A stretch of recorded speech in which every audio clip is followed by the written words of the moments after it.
several simple ways of measuring a person's health might matter more than body weight. The numbers used to assess health are, for the most part, not helpful. There are the vital signs, heart and respiratory rates and body temperature. Sometimes blood pressure.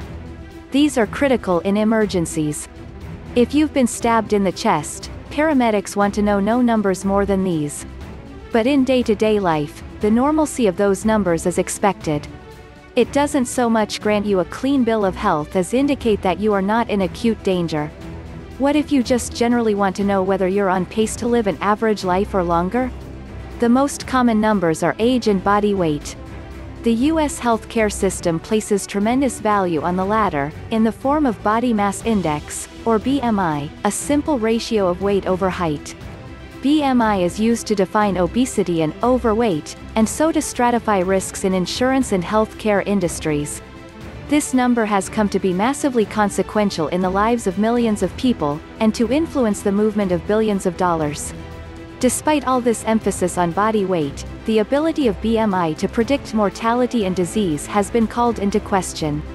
Its inadequacy is famously evident in examples such as the human muscle mound Dwayne "The Rock" Johnson qualifying as obese. BMI also ignores the health problems among the skinny fat, or overfat, or normal weight obese.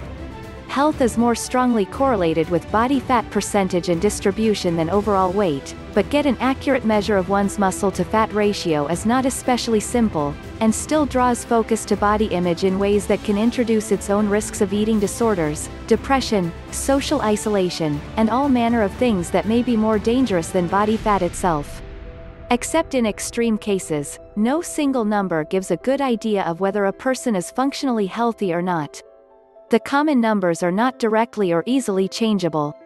As these numbers continue to dominate healthcare, however, an emerging body of evidence is finding useful and cheap numbers that anyone can find and track. If these new numbers aren't being taken seriously, it may be because they seem too obvious. The speed at which you walk, for example, is eerily predictive of health status. In a study of nearly 35,000 subjects in the Journal of the American Medical Association, people who walked at about 0.8 meters per second were likely to hit their average life expectancy. With every speed increase of 0.1 meters per second, the chance of dying in the next decade fell by about 12%. Whenever I think about this study, I start walking faster. Walking speed isn't unique. Studies of simple predictors of longevity like these come out every couple years, building up a cadre of what could be called alternative vital signs. In 2018, a study of 500,000 middle-aged people found that lung cancer, heart disease, and all-cause mortality were well predicted by the strength of a person's grip. Yes, how hard you can squeeze a grip meter. This was a better predictor of mortality than blood pressure or overall physical activity. A prior study found that grip strength among people in their 80s predicted the likelihood of making it past 100. Even more impressive, grip strength had good predictive ability in a study in the Swedish military among 18-year-olds on cardiovascular death 25 years later. Another study made headlines earlier this year for declaring that push-up abilities could predict heart disease. Stefanos Kales, a professor at Harvard Medical School, noticed that the leading cause of death on duty among firefighters was not smoke inhalation, burns, or trauma, but sudden cardiac death. This is usually caused by coronary artery disease. Even in this high-risk profession, people are most likely to die of the same thing as everyone else. Still, the profession needed effective screening tests to define fitness for duty. Since firefighters are generally physically fit people, Kale's lab looked at push-ups. He found that they were an even better predictor of cardiovascular disease than a submaximal treadmill test. The results show a strong association between push-up capacity and decreased risk of subsequent cardiovascular disease, Kales says. Usually when studies like these come out, pockets of experts talk about how they should incorporate it into clinical care, or otherwise take these new metrics seriously to cut down medical costs and to monitor health in ways that are better than body weight. Then the novelty fades, and the system keeps relying on body weight. But Kales contends that metrics beyond BMI and age have to be taken seriously. This is driven in part by the Americans with Disabilities Act, which mandates that people not be discriminated against in occupational settings based on BMI or age. Before the ADA, a fire or police department might have a BMI standard where they won't accept you, Kales says. Now they want functional standards. That is, they want to know whether you can do the job, not if you're fat. The push-up study could reasonably extend beyond firefighters. Push-ups are another marker in a consistent story about whole-body exercise capacity and mortality, says Michael Joyner, a researcher at the Mayo Clinic whose work focuses on the limits of human performance. Any form of whole-body engagement becomes predictive of mortality if the population is large enough. That is to say, health is not simply about push-ups. There's also nothing magic about grip strength or walking speed. But these abilities tend to tell us a lot. Firefighters with higher push-up capacity were more likely to have low blood pressure, cholesterol, triglycerides, and blood sugar, and not to smoke.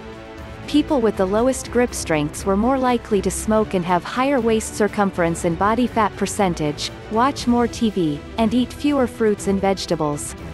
Essentially, these quick metrics serve as surrogates that correlate with all kinds of factors that determine a person's overall health, which can otherwise be totally impractical, invasive, and expensive to measure directly. If we had to choose a single, simple, universal number to define health, any of these functional metrics might be a better contender than BMI. A good metric of health should be meaningful, measurable, actionable, and durable. Body weight and BMI aren't always meaningful or actionable, as many people who've tried to change theirs are aware. Other metrics require drawing blood in a doctor's office or spending money to send saliva or feces off to a lab to get genetic sequencing results from companies such as 23andMe or Ubiome. You don't even need to track all your steps every day, unless that's somehow fun. A single minute of push-ups or grip strength could track progress just as well. Granted, Joyner and other experts I heard from estimated that the number of Americans who can do a single push-up is likely only about 20 or 30%. But that's an issue of practice more than destiny. Most people could get to the point of doing 30 or 40, unless they have a shoulder problem or are really obese, Joyner says. Doing things that produce tangible, short-term results can lead to a domino effect of health behaviors. If someone reads this article and starts doing push-ups, it would be a statement about their general conscientiousness and motivation, says Joyner, and that speaks to so many other health behaviors. People who follow guidelines, eat well, get their kids vaccinated, they tend to engage in other healthy behaviors. This conscientious type of behavior, Joyner notes, is about as predictive of mortality as fitness itself. And unlike BMI, push-ups and the like tend to encourage people to be conscious of what the body can achieve, not body image itself. Conscientiousness, Joyner says, means seeing a connection between how you live and what happens later, and behaving accordingly.